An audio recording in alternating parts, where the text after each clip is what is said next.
Da tutto lo staff di Radio Libertà, la tua radio.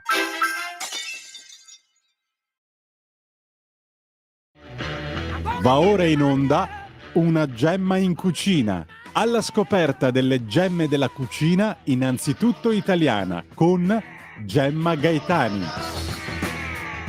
Buongiorno, ben trovati a chi ci ascolta e a chi ci guarda dal canale 252 del Digitale Terrestre e buongiorno Federico alla regia. Allora, oggi prima di cominciare abbiamo una richiesta da fare, e cioè scoprite la storia di Andrea Costantino, che è prigioniero politico da 21 mesi negli Emirati Arabi Uniti. Lui è un imprenditore ingiustamente arrestato, scarcerato con l'intervento del presidente Mattarella, ma ciò nonostante non riesce a rientrare in Italia perché si trova appunto nell'ambasciata italiana e per lasciarla dovrebbe pagare, così sarebbe stato stabilito, una cauzione di addirittura 550.000 euro, ma non si capisce bene neanche la cifra. Insomma, è una storia un po' fumosa, quindi noi stiamo cercando, diciamo, di ottenere attenzione su questa storia che richiede sicuramente l'intervento non meno di altre storie simili che hanno avuto in passato da parte di governi precedenti appunto un pronto intervento, e c'è la petizione su change.org e potete anche scrivere a presidente@pec.governo.it per chiedere, appunto, per sollecitare un intervento della diplomazia italiana e della politica italiana, che aiuti questo concittadino, questo italiano, a tornare a casa. Mi raccomando, fatelo perché è una causa molto, molto importante. Per andare invece al nostro argomento, allora il nostro filo conduttore è come riscoprire l'orgoglio di essere cucinieri, e secondo me la ricetta prevede 3 ingredienti. Innanzitutto conoscere, produrre e comprare gli ingredienti di una cucina. Noi li conosciamo con la gemma della settimana, che di volta in volta è una diversa, e questa settimana è l'arancia. L'uso del termine arancio o arancione per definire il colore uguale a quello della polpa e della buccia del frutto dell'albero dell'arancio risale a qualche secolo fa. Pensate, il tesoro della lingua italiana delle origini lo registra per la prima volta in documenti pratesi del 1247 nella forma rancio, e è un aggettivo, è spiegato, che indica il colore tra il rosso e il giallo, come le arance. Anche Dante Alighieri lo usa con lo stesso senso ben 2 volte nella Divina Commedia. Inferno, canto 23, verso 100, quando dice le cappe rance, e poi nel Purgatorio, canto 2, verso 9, quando dice le bianche e le vermiglie guance, laddove era della bella aurora, per troppa etate divenivan rance. Ecco, in molti si chiedono se il frutto, come capita anche ad altri frutti, si debba chiamare al maschile, come l'albero, arancio, o al femminile, cioè arancia. Si tratta di un dilemma plurisecolare, certe volte ci sbagliamo, ma non è niente di grave. Nella grammatica ragionata della lingua italiana del 1771, Francesco Sove affermava che i nomi degli alberi e dei frutti terminati in o sono maschili e significano l'albero, terminati in a son femminili ed esprimono il frutto. E poi diceva: Seccetuin, fico, arancio, cedro e pomo, che terminano sempre in o maschile e significano tanto l'albero come il frutto. Il passare del tempo però ha stabilito che, sebbene il maschile sia tollerato, per indicare il frutto è meglio utilizzare il lemma femminile anche in questo caso, cioè arancia. Se il paradigma del maschile per l'albero e del femminile per il frutto è tipico della lingua italiana quando descrive delle piante, l'etimologia del termine di entrambi i generi ci conduce invece alla lingua persiana, naranj. La parola arancia, infatti, come arancio, è un esotismo, poi si è evoluto con la caduta della N iniziale, probabilmente perché è considerata parte dell'articolo, cioè un narancio divenne nel tempo un arancio e una narancia una rancia. Per qualcuno c'entra anche il latino aurum orum per oro, e arancio sarebbe quindi il risultato di una fusione tra appunto aurum orum e narancio. io non trovo molto convincente questa tesi, considero più valida quella precedente.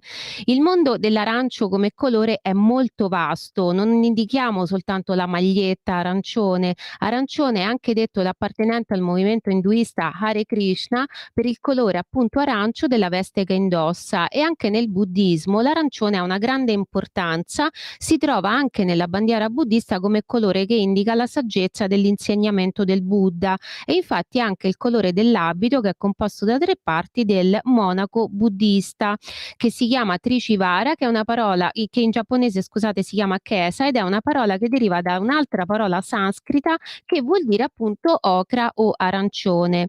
Passando però all'arancio botanico, scopriamo invece che il nome della classificazione di Linneo dell'albero da frutto è Citrus sinensis, che è l'arancio dolce e che è diverso dall'arancio amaro, che invece si chiama Citrus aurantium ed è detto anche melangolo.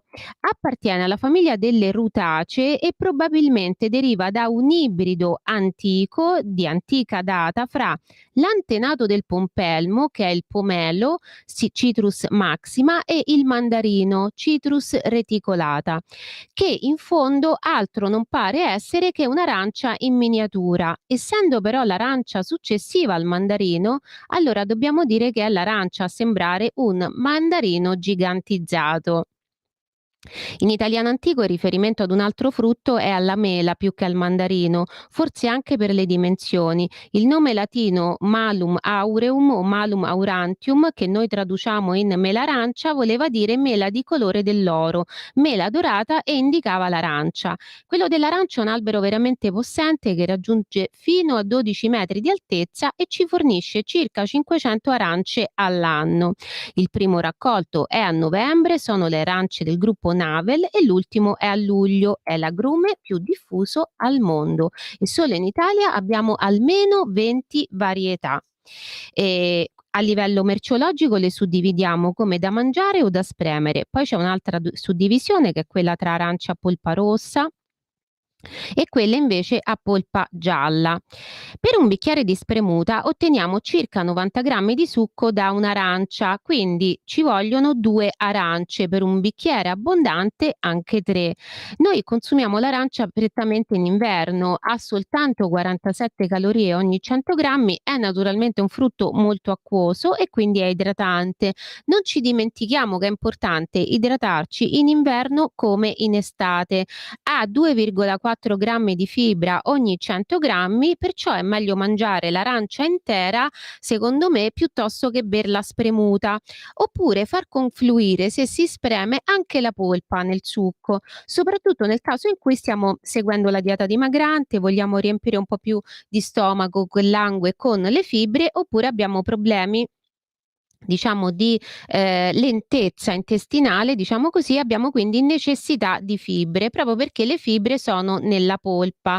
Ma l'argomento di maggiore interesse dell'arancia è sicuramente la vitamina C, l'acido ascorbico, ne ha 53 milligrammi circa per ogni 100 grammi, che corrispondono al 90% della razione giornaliera consigliata. Sappiate che la vitamina C non è oggetto di scorta da parte dell'organismo, l'organismo non riesce a metterla da parte quando ne incameriamo di più, ma la espelle direttamente. Quindi mangiare tante arance tutte insieme o bere tanta spremuta tutta insieme non ha senso ed è uno spreco. Per avere il 100% della razione giornaliera consigliata basta un'arancia e mezza, quindi un bicchiere appunto abbondante di spremuta di arancia. E sappiate che non solo la vitamina C aiuta a prevenire i malanni di stagione, ma se non è riuscita a prevenirli, beh, velocizza le cure, perché un'assunzione regolare di 1 grammo di vitamina C al giorno riduce la durata del raffreddore di circa il 20% nei bambini e di circa il 10% negli adulti. Questo è l'aiuto che la vitamina C dà al sistema immunitario, perché lo aiuta a combattere I virus e i batteri, perciò noi la consumiamo di più nella stagione fredda che in quella, estiva. Inoltre, sappiamo anche, se non lo sappiamo, che la vitamina C ha un potentissimo effetto antiossidante, non solo, internamente ma anche esternamente. Ci sono infatti, tante sono sempre più diffuse le creme e i trattamenti per la pelle alla vitamina C. Per quanto di molto inferiori rispetto alla vitamina C, le arance hanno anche vitamina A e vitamina del gruppo B, in particolare la vitamina B1. E poi contengono anche licopene che aiuta la salute cardiovascolare, ha un effetto antinfiammatorio e come la vitamina C è considerato un preventivo tumorale. Per finire sulla vitamina C ricordiamoci che aiuta l'assorbimento del ferro, ecco perché c'è la saggezza popolare che ci consiglia di accostare carni e arance o limoni. Un'altra proprietà poco conosciuta delle arance riguarda i calcoli renali. Pensate, sempre grazie a vitamina C and company, quindi grazie all'acido citrico, in questo caso ai citrati, le arance prevengono la formazione dei calcoli renali, ripulendo man mano i reni dai residui che altrimenti andrebbero a costituire i calcoli. Un appunto per chi fuma: fumare azzera la vitamina C perché ogni sigaretta ne elimina ben 20 milligrammi, quindi con 4-5 sigarette al giorno vanifichiamo il grammo di vitamina C recuperato mangiando o spremendo 2 arance. Si potrebbe pensare che allora aumentare la vitamina C nella forma delle arance ingerite possa tamponare, però non è così. Allora piuttosto meglio un integratore a rilascio progressivo. Perché se consumate in eccesso le arance, proprio per la loro acidità, possono procurare dei disturbi importanti, addirittura la gastrite. Quindi la famosa arancia al giorno, che aiuta non meno di una mela al giorno, va evitata nel caso in cui si soffra già anche solo di reflusso gastroesofageo. E a maggior ragione bisogna evitarla di sera se si soffre di questo disturbo, perché l'arancio è difficile da digerire di sera, figuriamoci se abbiamo già dei problemi gastrici. Bisogna proprio all'arancia bisogna proprio evitarla. E adesso ci vediamo il food art. Come sappiamo, la sigletta della pappa col pomodoro ci dice che la pappa col pomodoro è un capolavoro e sono tante le occasioni in cui il cibo è protagonista di un capolavoro. Quello di questa settimana è un film. Diciamo che non è un film molto leggero, anzi non lo è per niente, e si intitola Arancia meccanica. La rubrica Food Art è lo strumento della prima regola del cuciniere che vuole riscoprire l'orgoglio di essere tale, ci aiuta a conoscere il cibo non solo come hashtag contemporaneo su Instagram, food, ma anche come nobile storico oggetto d'arte. Quindi, andiamo adesso con la regia con la sigla del food art e il food art grazie Federico, alla regia. Yeah, viva la Food art. col pomodoro, viva la che è un capo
Ecco, il titolo originale in inglese di Arancia meccanica e Clockwork Orange trae origine da un modo di dire londinese, il cosiddetto Cockney, as queer as a clockwork orange, tradotto letteralmente come strano come una arancia a orologeria, che non esiste, è una frase che indica qualcosa che appare normale e naturale in superficie proprio come un frutto, in questo caso un'arancia, ma poi al suo interno cela una natura estremamente bizzarra, inusuale e contraddittoria rispetto a quella che appariva dall'esterno. Anche il protagonista del film è un'arancia meccanica, lo è quando da adolescente invece di stare a scuola a studiare va a rubare, violentare e picchiare con la sua cricca, ma lo è anche dopo, quando dopo essere stato sottoposto alla cura Ludovico viene privato del suo libero arbitrio. Esteriormente sembra un bravo cittadino, ma in realtà quella bontà deriva da una specie di riformattazione che gli è stata fatta e infatti è diventato una specie di automa della società. Nel 1986 Anthony Burgess, nel suo saggio A Clockwork Orange Resuct, chiarì questo concetto scrivendo che una creatura che può solo fare il bene o il male ha l'apparenza di un frutto amabile, caratterizzato da colore e succo, ma internamente è solo un giocattolo a molla, pronto a essere caricato da Dio, dal diavolo o dallo Stato onnipotente e a far scattare la propria violenza appunto come un mero e semplice congegno meccanico caricato a molla. Naturalmente è un tema angosciante, però questo è per dire che il cibo non rappresenta soltanto qualcosa di ludico, ma può rappresentare anche qualcosa di filosofico, e che ha, anche magari una natura come pensiero, come riflessione angosciante, perché diciamo riflettere sul male non è proprio bello né leggero. Questo film, Arancia meccanica, è del 1971, fu scritto, prodotto e diretto da Stanley Kubrick, fu tratto dall'omonimo romanzo distopico che era stato scritto appunto da Anthony Burgess nel 1962, un romanzo che prefigurava una società votata a una violenza esasperata, soprattutto nei giovani, e a un sistematico condizionamento del pensiero. Per tornare alla nostra arancia, nel romanzo, diversamente che nel film, viene espressamente precisato più volte che A Clockwork Orange fosse il titolo del testo a cui stava lavorando lo scrittore Alexander, vittima della visita a sorpresa di Alex e personaggio appunto del romanzo, scusate. Nel film invece il romanzo non è nemmeno citato, però lo stesso film si intitola come romanzo. Arancia meccanica ebbe 4 candidature agli Oscar del 1972: miglior film, regia, sceneggiatura non originale e montaggio. Fu presentato alla Mostra di Venezia, ottenne un buon successo, però un impatto non solo culturale importante, ma anche morale, perché la trama è semplice e anche lunga. Sintetizzando possiamo dire che Alex è il capobanda dei drughi, consumano questo latte migliorato, lo chiamano, cioè latte addizionato di sostanze stupefacenti come la mescalina, e questo li aiuta a esercitare un sicuramente innato istinto violento. Dopo la morte di una persona aggredita, Alex verrà incarcerato e poi accetterà la cura a Ludovico solo per non scontare tutti gli anni di carcere cui è stato condannato. Con la cura a Ludovico viene ridotto al contrario di ciò che era, a una persona inerme, e incontra sulla sua strada, una volta liberato, molti dei malmenati e dei derubati nel suo trascorso, che gli rendono pan per focaccia. Proprio in una di queste circostanze, piuttosto che subire la vendetta di uno di questi, cui ha ucciso appunto la compagna, cerca di fuggire, finisce in coma e si risveglia, capendo di non essere più condizionato dalla cura a Ludovico a fare bene. Allora che fa? Ricomincia a fare il male. Il condizionamento consisteva nel fatto che al solo pensiero di fare del male o di fare sesso, gli istinti che prima esercitava in maniera brutale, e gli veniva assalito da una nausea insostenibile che quindi fuggiva da deterrente. Ora che scopre di non provare più la nausea ed è pure diventato il simbolo dello Stato che toglie il libero arbitrio ai cittadini e quindi a tutto un movimento, diciamo, ideologico a suo favore dietro di sé, accetta di non proseguire la lotta contro lo Stato, tradendo quelli del movimento, a patto però che lo Stato non gli rompa più le scatole per la sua violenza.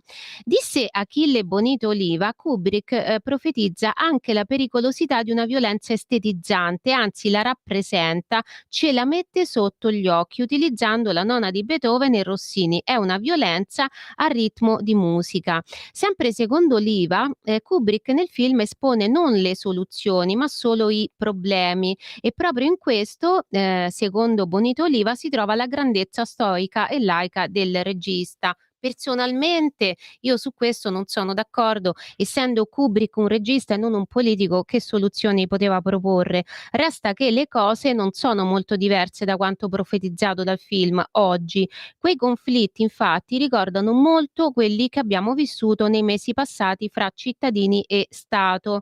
Talvolta, e questo è maggiormente triste secondo me, anche nel caso in cui i cittadini non esercitassero alcuna violenza, ma un semplice e pacifico dissenso. Andiamo ora con la sigla della biblioteca di cucina. Grazie Federico. La biblioteca di cucina.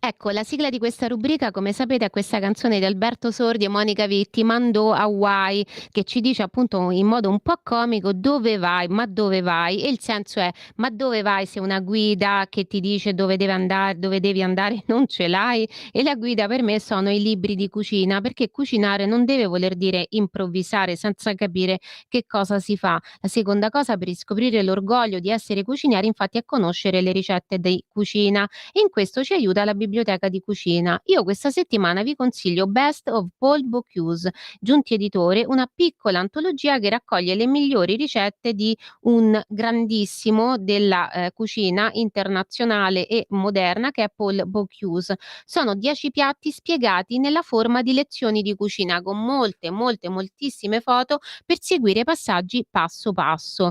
La ricetta che di più mi ha colpito sono i filetti di sogliola con tagliatelle. Sotto uno strato di sogliole c'è la sorpresa del piatto, che sono le tagliatelle. Ecco, anche se non prenderete esattamente questo libro, in generale però studiate le ricette dei grandi cuochi, perché spesso scoprirete una tecnica sopraffina, ma anche un'eleganza incredibile dei piatti che noi non troviamo, per esempio, nelle ricette di tanti food blogger anche di grande successo. Sono una specie di arancia meccanica anch'essi. Fuori sono tutti magistrali, poi a ben guardare dovrebbero prendere lezione invece di darla. Il cuciniere, secondo me, deve avere come fonti, come sue fonti, i cuochi più che altri cucinieri, magari meno bravi di lui. O sbaglio? La terza cosa per diventare cucinieri orgogliosi di esserlo è infatti cucinare. Ma bisogna sapere come cucinare. Noi ogni tanto ci vediamo la videoricetta della settimana e altre volte la videointervista, perché a parlare di cucina, di cibo, di come cucinare sia chi lo fa. Oggi ci vediamo l'intervista a Franco Tolasi, che è il presidente del consorzio del salame d'oca di Mortara IGP. Ecco, l'oca è anch'essa una sorpresa, non nel piatto come nella precedente ricetta le tagliatelle, ma sulla tavola, perché a parte il foie gras, la maggior parte di noi non conosce molto le sue carni, a meno che appunto non si viva in zone di allevamento oppure si faccia la spesa al foodie market tutti i giorni, dove di solito si possono trovare appunto anche i prodotti d'oca. Allora scopriamo un po' il mondo dell'oca e soprattutto della salumeria d'oca con Franco Tolasi. Scopriamo per esempio il salame ecumenico. Prima abbiamo parlato di violenza, parlando di arancia meccanica. Ora parliamo di pace, anche attraverso un salume. Adesso abbiamo uno stacco pubblicitario e poi dopo ci guardiamo la video intervista. Grazie. Per la tua pubblicità visita il sito radiolibertà.net.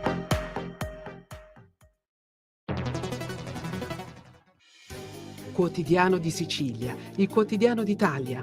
L'informazione che ribalta i luoghi comuni, una vera visione dei fatti, l'Italia vista da sud. Ogni siciliano che vive in Italia e nel mondo è una risorsa, è protagonista della crescita della nostra nazione. Dai forza alla crescita della nostra isola, abbonandoti al QDS digitale più archivio a soli 99 euro annui. Quotidiano di Sicilia, il quotidiano d'Italia, una scelta di valore.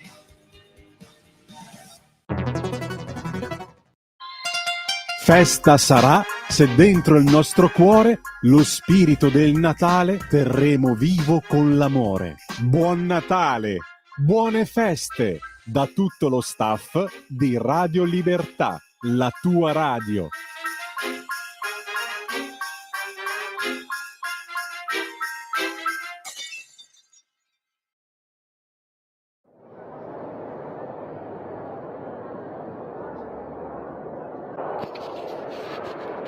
Ciccioli pressati d'oca, pasta di salame d'oca, il patè di fegato d'oca e poi il salame d'oca IGP,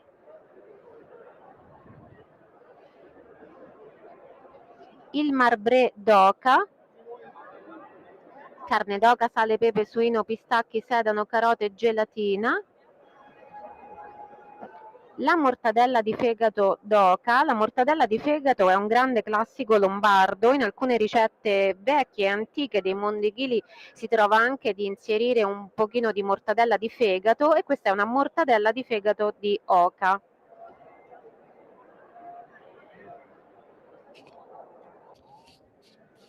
Naturalmente la carne d'oca si usa anche fresca, quindi ecco i ravioli d'oca con ripieno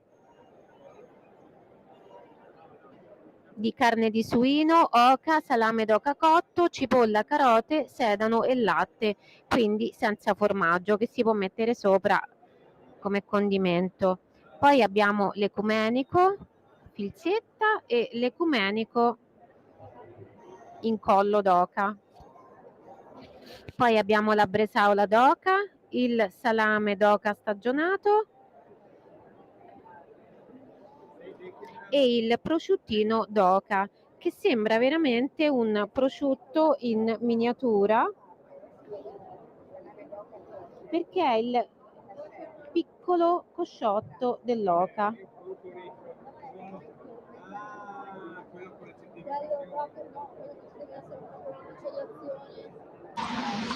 Allora, siamo qui con Franco Tolasi, che è il presidente del consorzio di tutela del salame d'oca di Mortara IGP, benvenuto, nonché proprietario della salumeria Nicolino, che produce sempre prodotti di carne di oca. Franco, l'oca è più nota al grande pubblico e in generale a chi vive in città, e quindi fa la spesa al supermercato urbano, chiamiamolo così, al massimo per il patè. Non si conoscono, per il patè di fegato appunto, non si conoscono in realtà altre preparazioni. Invece scopriamo che si mangia tutta, si consuma tutta. Sì, buongiorno innanzitutto. Sì, l'oca si presenta con molteplici specialità.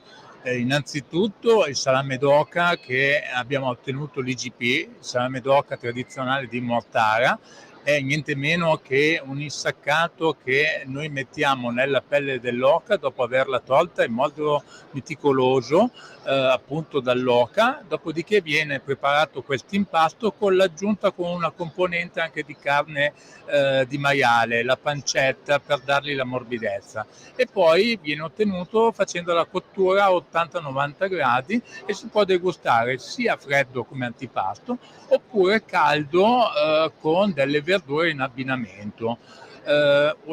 Oltre all'oca, salame, abbiamo altre specialità, tra cui il prosciuttino d'oca, la bresaolina d'oca, lo speck d'oca, e non possono mancare i ciccioli d'oca.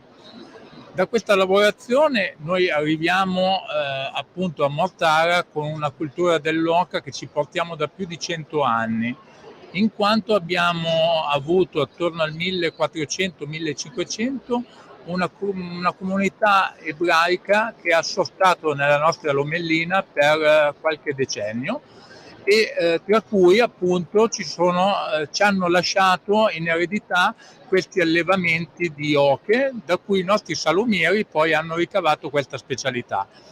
Il primo salame d'oca che fu fatto in Lomellina era un puro oca, che noi abbiamo recuperato negli ultimi decenni con la ricetta appunto tradizionale e l'abbiamo chiamato ecumenico in nome in modo che tutte le comunità monoteistiche possono consumarla, dalla ebraica, la musulmana e la cristiana. Perciò è ecumenico.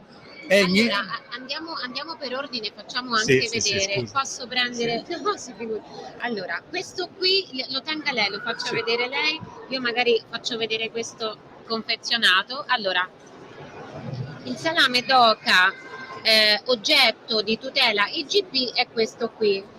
Si può vedere da questo tagliato che la carne è rosa, è un salame appunto cotto e la caratteristica che a me colpisce e penso tutti noi che non conosciamo magari questi prodotti è che si vede proprio la forma del cosciotto dell'oca, perché ciò che si usa per insaccare è esattamente la pelle della coscia, Sì, vero? sì.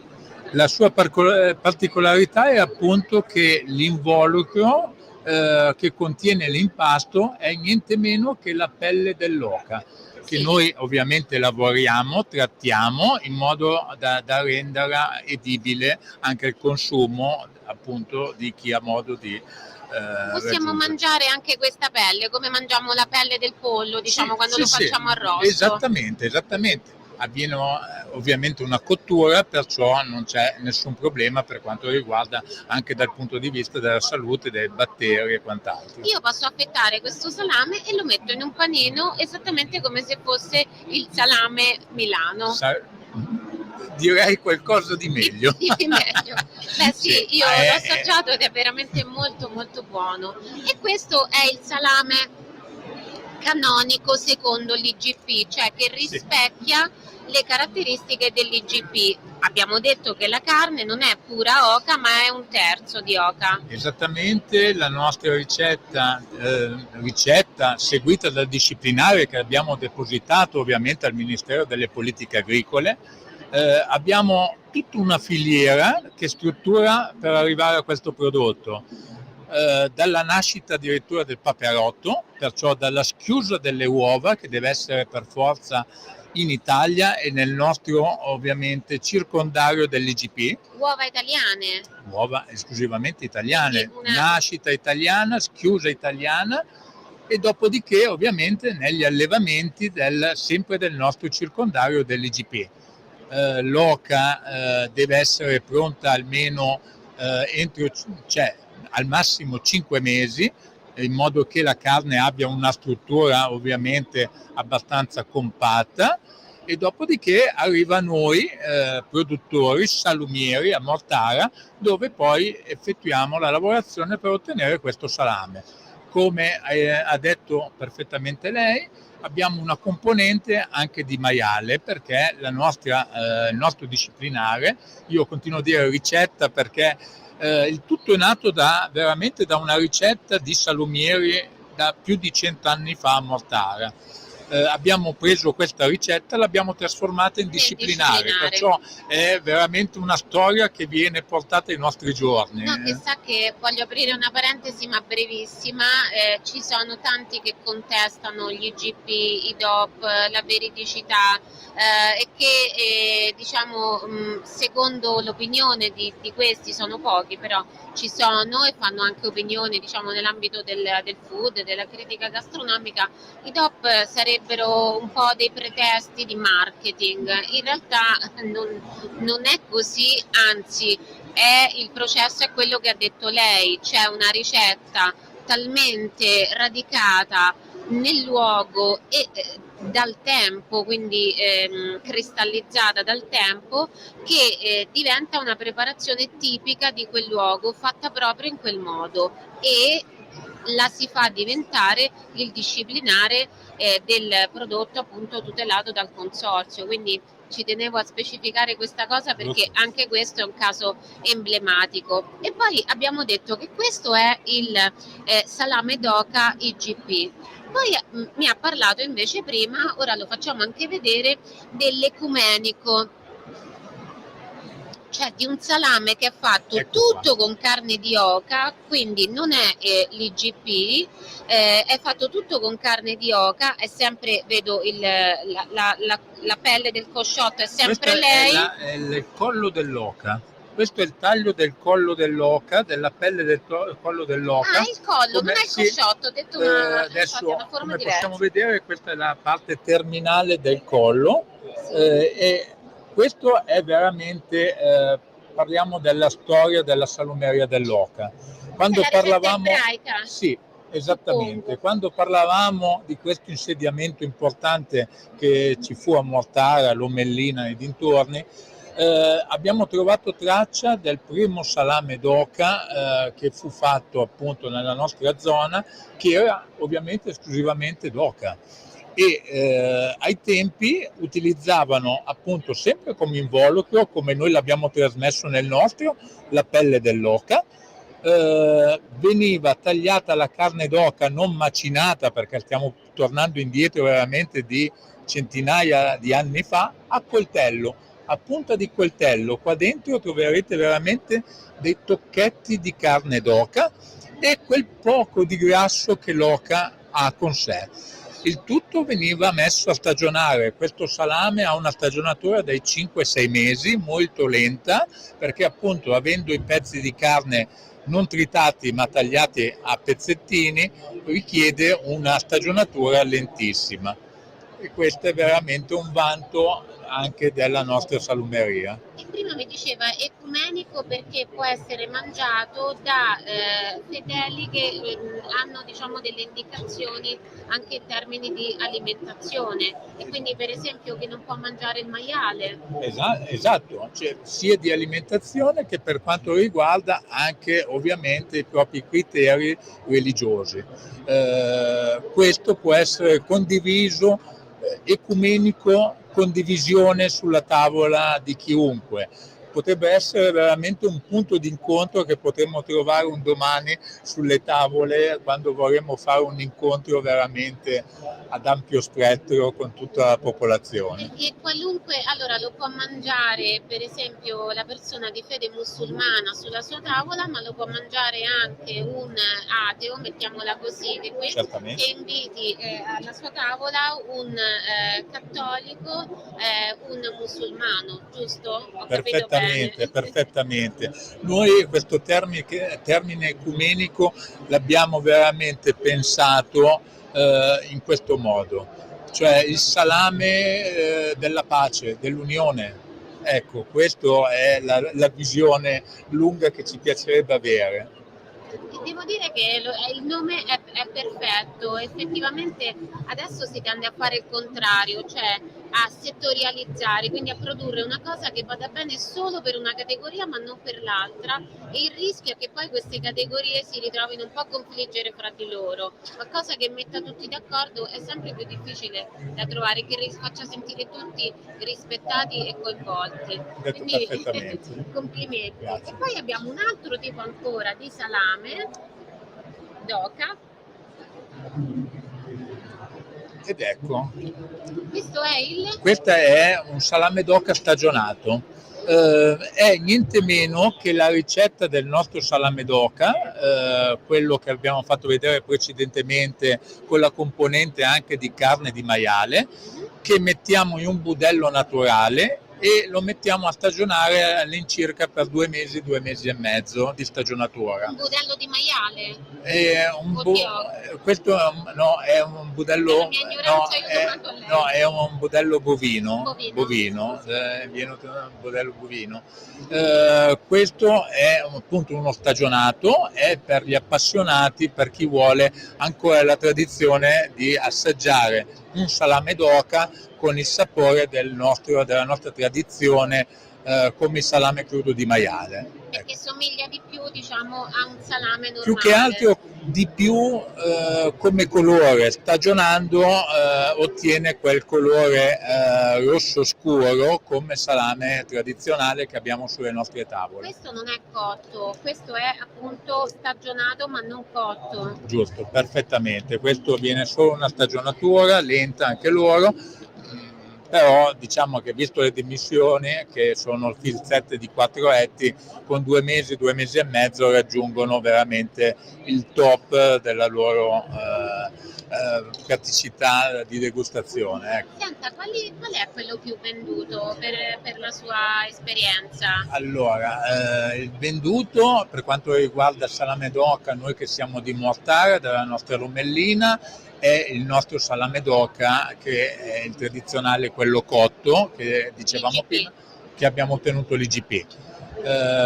L'IGP quest'anno purtroppo, stiamo parlando del 2022, non abbiamo potuto marchiare IGP salame perché abbiamo avuto una problematica. Abbiamo fatto ugualmente il salame, come avete potuto vedere, ma abbiamo avuto una problematica di filiera.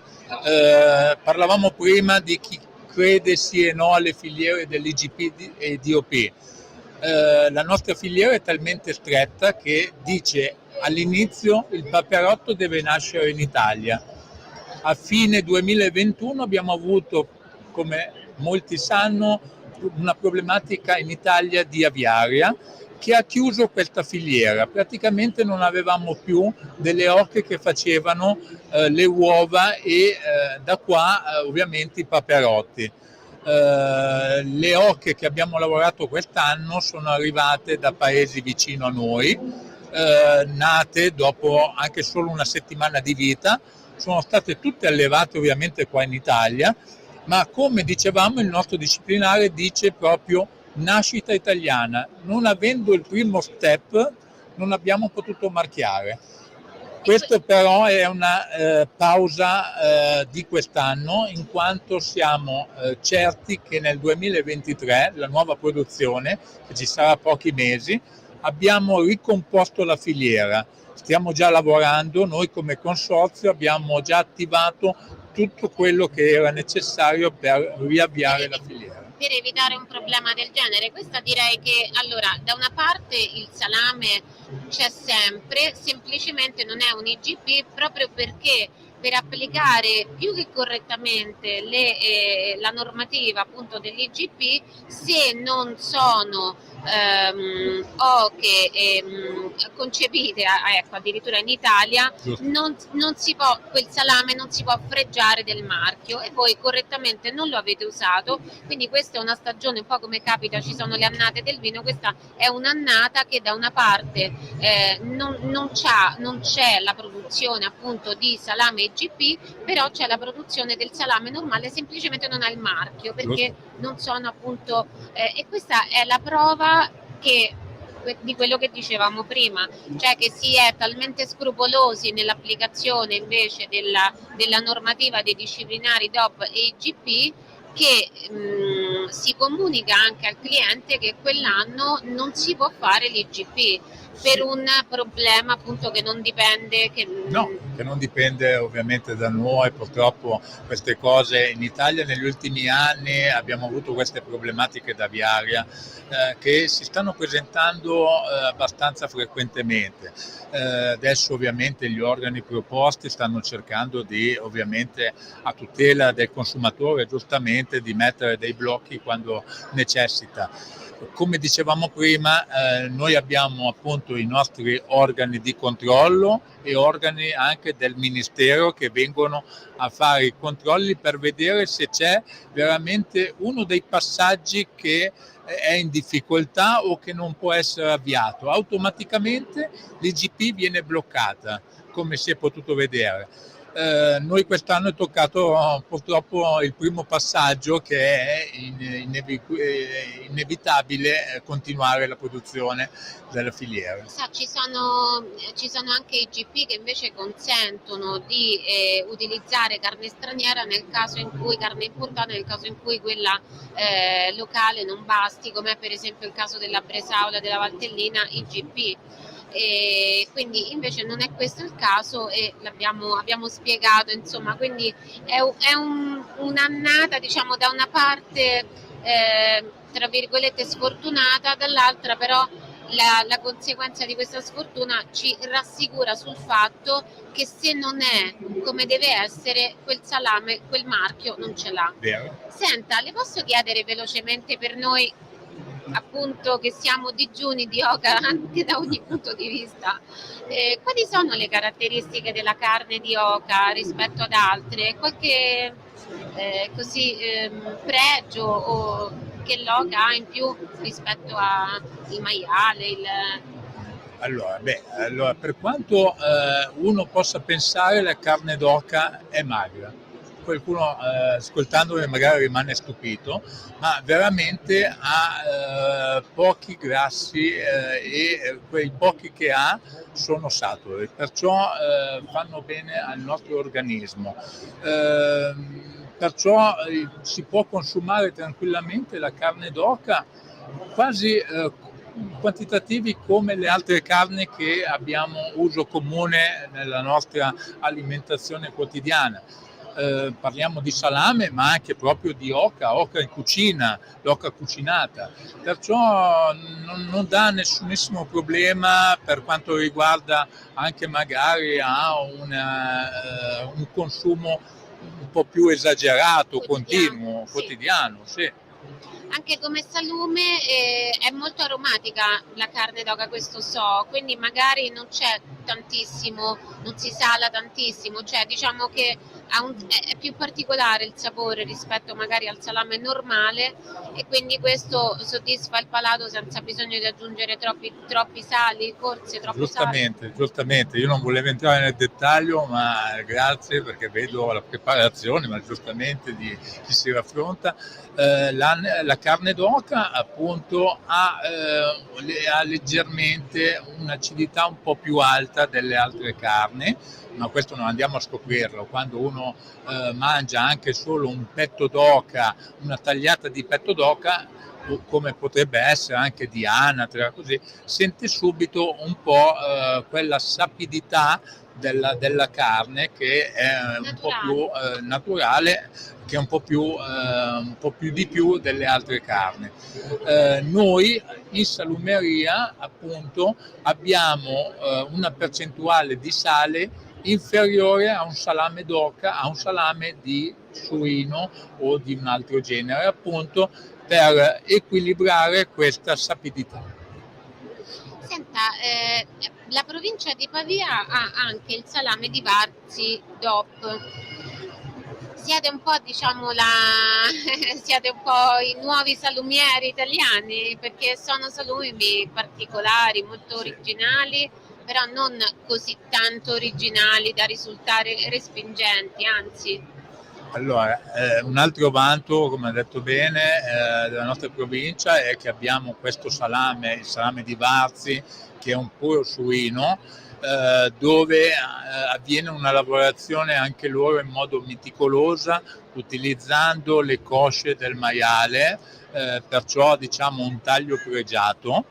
E con noi abbiamo due salami particolari, ci fregiamo appunto di questa particolarità, dove ovviamente la salumeria è una salumeria artigianale. Non dico che vorremmo essere mirati a un pubblico magari un po' più attento, ma quasi sicuramente ci rivolgiamo maggiormente a questo pubblico.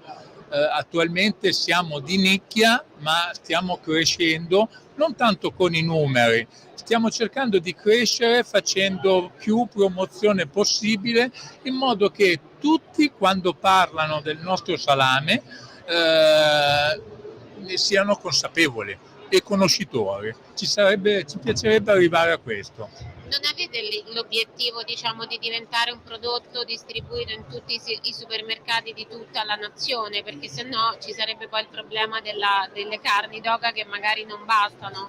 Giustamente, l'allevamento delle oche ancora non è un allevamento intensivo, abbiamo dei piccoli allevamenti, non abbiamo degli allevamenti intensivi dove soddisfano ovviamente i quantitativi di ogni produttore.